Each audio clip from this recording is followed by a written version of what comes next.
Gervitungl eru manngerðir hlutir sem við erum búin að koma fyrir á spraut jörðu. Fyrsta gervitunglið fór á loft 1957. Það var rússneskt og hét Sputnik 1. Bandaríkjamenn voru skíthræddir að þetta gervitungl gæti skotið geislum eða kjarnorkusprengjum niður á Bandaríkin.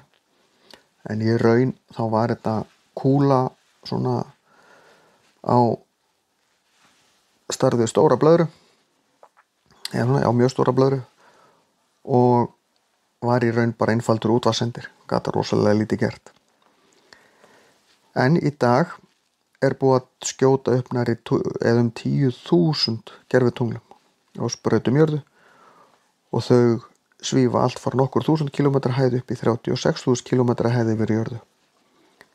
Frá okkur séð er hægt að ruglast á gervitunglum og stjörnum á himninum, en gervitunglin þau hreyfast á himninu sem stjörnurnar gera ekki, þannig er þetta að þekkja þau frá stjörnunum.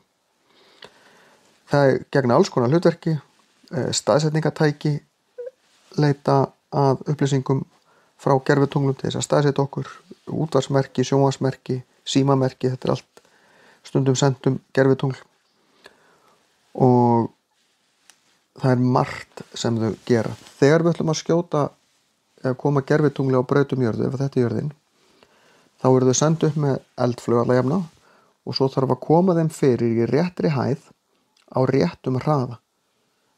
Þannig að og eftir því sem það er lengra frá þá getur það farið hægar, en þau fara, ef þau fara á réttum hraða, því ef þau fara á hratt þá fara þau hérna bara út í geim, ef þau fara á hægt þá togar þyngdaraflið í þau, en ef þau fara akkurat á réttum hraða þá fara þau sama hringinn aftur og aftur og aftur.